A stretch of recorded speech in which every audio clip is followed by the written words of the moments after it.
If you have less than 50,000 subscribers and YouTube still isn't paying you consistently, it's not because your channel is too small, it's because you are lacking a system. And in this video, I'm going to give you a system that you could implement this weekend where you're no longer worried about AdSense, the YouTube Partner Program, or brand deals and sponsorships. Now, this is something that I implemented even before I had 1,000 subscribers, and so I know that this works. Also, I've got a number of smaller channels out there where I am implementing this exact system and it's bringing me money.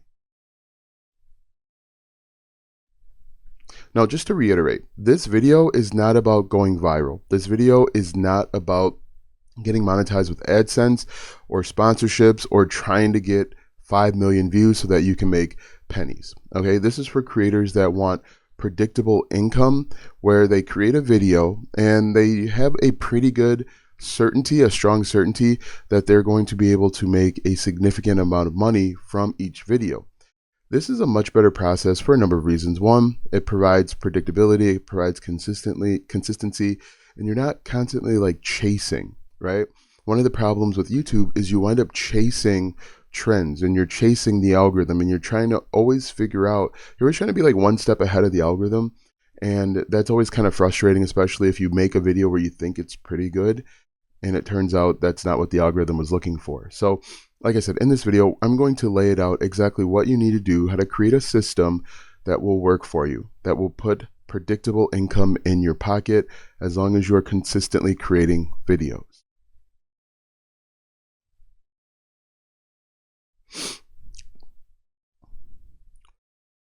So what we're going to do is we are going to implement a 3-part monetization system. In the first part, we're going to pick one monetization path, which we'll talk about in just a moment. Second step is we are going to design one simple offer. Again, I'm going to help you out with that. And then part 3 is we are going to create content that drives every viewer to your system. Okay, because that's what's most important. Oftentimes we get into the habit of making videos just to accumulate views, but views don't always translate to money. I'm sure you know that by now. And so if we create videos with a plan where we're pushing everybody to our system, we can monetize a lot easier. Okay, so let's go ahead and get into part 1, which is picking one monetization path. Okay, there are 3 good paths to start with if you have less than 50,000 subscribers, but I'm going to tell you to pick one and not focus on all 3 to start. So you can do services, so you can do coaching, editing, consulting, freelancing. So coaching like one-on-one or small group coaching, video editing services, whether that's with long form media, short form video. You could do like editing of resumes or things of that nature. Consulting is a good one if you've got B2B experience, business to business experience, or freelancing. Like I said, if you're doing video editing, you can freelance. That's one. Number 2 is affiliate or affiliate marketing. And affiliate marketing is simply recommending products and services that you're already familiar with and that you know, use, and love. One of the mistakes people make when it comes to affiliate marketing is they will promote products based on the amount of money that they can earn, and they can't really speak confidently to how well the product works. What I want you to do, if you're going to get into affiliate marketing, which can work for you, make sure that you have hands-on, first-hand experience and knowledge with that product or service so that you can speak confidently. If you have the product, even better. You don't necessarily need the product, but just make sure that you have lots of knowledge, background, skills, and ability. Okay, and then the third one, which I think is my personal favorite to start with, are creating simple, low-ticket digital products. Here, you're going to create templates, checklists, cheat sheets, guides, ebooks, even small workshops. And these workshops can be live or recorded. Now, the reason why I like simple digital products is because there's a low barrier to entry. You can create them relatively quickly, and you're solving a specific problem. One of the issues with coaching is we often make the coaching program, especially if it's a course, too big and too bloated, and it never gets done. But if you sell a template, for example, like an Instagram stories template, or if you sell like a table numbers template, the person that buys it, they buy it, they download it, and then they can implement it into their life right away. It helps people achieve a result quickly, and at the end of the day, that's what people want, right? People are coming to YouTube because they have a problem that they're trying to get solved, and it's painful and it hurts them and it keeps them up at night. And if we can remove that problem for them, it will elevate the trust that they have with us, and they'll come back to us for more things down the line. But what I want you to do right now is pick one of these three. You don't have to have it all figured out, but just say, okay, I'm either going to do a simple digital product, I'm going to do affiliate marketing, which any of these can work, or I'm going to do coaching or consulting. My personal recommendation is that you start with a simple digital product. Price it at like $17 so you can get people in the door and you can start helping them. I believe that simple digital products also work too because you can create them really quickly, like I said, in a weekend. All right, so that is part number one. Part number one was pick one monetization path. Part number two is we are going to design our simple offer. Your first offer should solve a specific problem for your audience. And I'll give you a few examples. As I mentioned, one of the problems with creating courses is courses become too big and too bloated. We want to try and solve every problem under the sun. And part of that is imposter syndrome. We feel like if we keep adding stuff to our course, it'll increase the chances of people buying, when in reality, it kind of does the opposite. What I recommend that you do is once you have your niche or the group of people that you want to help, identify the problems within that niche. And I'll give you a few examples. When I first got started with affiliate marketing and helping people with affiliate marketing, I realized that there were a bunch of problems. People didn't know how to pick a niche. They didn't know how to find digital products. They didn't know how to apply for digital products. They didn't know about email marketing. They didn't know about how to get traffic to a specific platform. So, getting traffic or attention, you can use TikTok, YouTube, Instagram, LinkedIn, Twitter, anywhere where people are hanging out. So my first digital product, very simple, and I think I priced it at like $5 or $7. I created a blueprint, which was a step-by-step guide on how affiliate marketers could get more traffic using TikTok. Okay, that's a specific pain point. How to get more traffic and more attention with TikTok. It wasn't just a broad how to get more traffic and more attention. It was how to get more traffic and attention using TikTok or vertical videos. Now, what I want you to understand is you don't need a big audience for this, right? You just need a clear outcome, because there are tens of thousands, hundreds of thousands of people that want to get started in your space, but they can't get past the first problem. So think about the first problem that people run into in your space. If it's about weddings, coming up with a budget or planning all of the steps required for getting married. If people are saving money, what's the first issue that they run into? Probably tracking their expenses. If it is weight loss, what's the first issue that they run into? Maybe knowing the best workouts, or knowing the right foods to eat, or knowing the different types of workouts or the different types of meals that they should be consuming. The first problem is usually the biggest problem, because once you can knock down that big problem, it'll give them confidence and ability and the skills to attack more problems. Okay?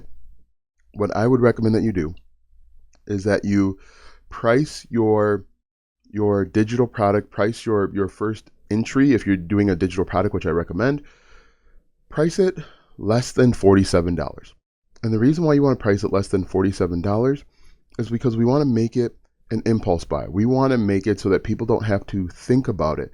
We want to make it so that they don't have to decide between eating dinner, a family of 3, or your digital product. Ideally, I like having it at about $17 because it gets it's more than the people that are just kind of like tire kickers and they're going to ask for a refund later. They're serious about having their problem solved, and you don't need a lot of sales to make significant money. So I like $17 for your first digital product. It shows that it is valuable, but it's not out of the reach for most people. Price it at $17. It's a no-brainer offer. They don't have to consult with their significant other. They don't have to save up for it. They see it, they buy it, and they move on to the next thing. Okay? If you're doing a course, you can price the course anywhere between, I don't know, $199 and $499. Just know that you're going to have fewer people buying it. The plus side of that is you need less people to make your income goal. But just know that it's kind of a tougher sale for people that are seeing you for the first time. If you price something at $17, people are willing to take the risk, even if they're just now meeting you for the first time. Okay? So there are pros and cons to each. Pick one that you're comfortable with, and then move on. Okay? And that brings me to part 3, which is content that pre-sells. So one of the mistakes, and I talked about this early on, one of the mistakes that a lot of people make is they are making content for views. They're constantly chasing views because they feel that views are going to bring them the most money.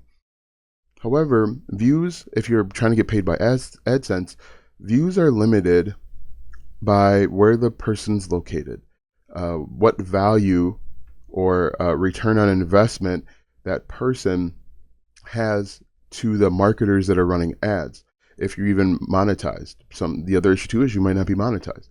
Another issue with chasing views is your content is too general. It doesn't connect with people. It doesn't actually help solve a problem usually. And the amount of money that you can make can vary based on the year, the time of the year, your niche. It can vary based on all of those. And so what we want to do is we want to start making videos that are more strategic. We want to make videos where we're addressing common mistakes, like how small YouTubers stay broke. We want to create kind of like tutorial videos where we're taking, for example, if I'm selling a digital product on how to get started on Canva, or maybe my digital product is like wedding budget tips. I want to create videos where I'm creating. So my digital product is a wedding budget calculator. I want to create videos around wedding budget tips, wedding planning mistakes, even give people a framework for how to budget for weddings under a certain dollar amount. So how to plan the perfect wedding under $10,000. And then we can also take a look at different case studies and breakdowns. We can go out into the field, go into the market, and find people that spent a bunch of money on weddings and address their mistakes and talk about them. Those are the best types of videos to create because they have a direct pipeline to the product that we're selling. Okay? Your videos should answer questions and solve problems. One of the mistakes that we make is we're creating entertainment type videos and we're not really even helping or ever helping anyone solve a problem. We want to answer questions and solve problems so that people know, like, and trust us. If people know, like, and trust us, they'll buy from us. And that's what's most important. We want to build a customer, and we want to build a lifetime customer. We want a customer that keeps coming back day after day, week after week, year after year, whenever they have a problem, because we help solve their problem initially. And the way this kind of breaks down is we will create content. Let's say we're trying to get in front of a thousand viewers, right? We create a video for 1,000 people. We know about 1 or 2% of those people are then going to take the next step and potentially buy from us, which is a pretty good amount of money.